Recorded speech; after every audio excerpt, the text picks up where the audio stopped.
So as much of a disaster and a piece of nonsense as Revelation was, with all the things it got wrong, one thing I did like was the inclusion of King Grayskull, Hero, Wundar, of all people, and Vikor.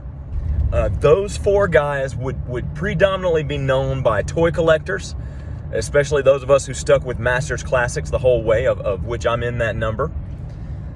All four awesome characters with not enough media exposure, really just whatever they've done in comic books and, you know, the things that Scott Knightlick and others wrote about them on the card backs. And dude, you got to get those huge hardback He-Man books to try to piece it all together, and it's really hard to get a consistent mythos with Masters when you're reading this card back and that card back. So what I hope they'll do, do like a novel or a graphic novel type thing, just detailing the history chronologically from King Grayskull to Adam. That would be really cool. But anyway, these guys, so saw them in animated form, loved the way they talked, loved how they had, even in the short scenes they were in, just the distinctive characteristics of each one. And so give us like a mini-series, episodics. Give King Grayskull one, give Hero one, give Vikor one, and give Wundar. You guys know who Wundar is? He's Savage Wonder Bread He-Man from the original toy line. The big mystery. You need to watch Dan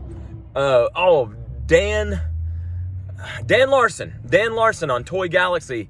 He did an oddities episode about Wundar and the whole, you know, some people say it happened, some people say it didn't happen. I don't really know for sure. I'm pretty sure though there was a He-Man action figure that was a mail away from Wonder Bread with black hair and the black Zodak armor, or maybe it was brown hair, I can't remember.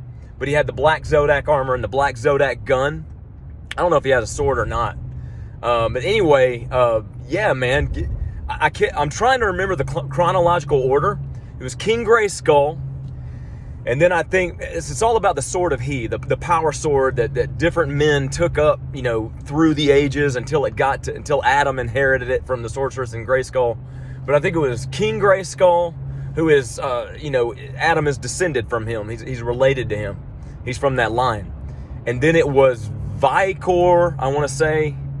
I think maybe he was the He-Man of the North, and he took up the sword for a while. No.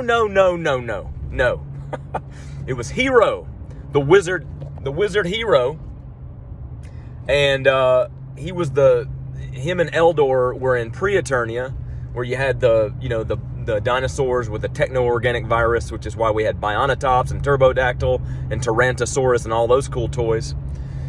Hero, I think he had something to do with creating the sword.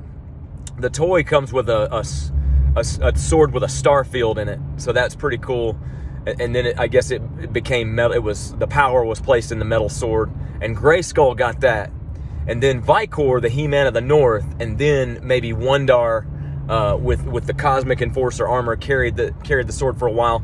Anyway, each one of these guys could be an awesome one-shot, one-off, I don't know, 45-minute cartoon that just kind of fleshes out their history and you know, their story in the progression of the sword as it goes from Hero to Adam. So anyway, just wanted to weigh in on that. Those are awesome action figures, and we just don't have enough media on them. But I did think the show, I did like that the show included them, and I did like the renditions we got.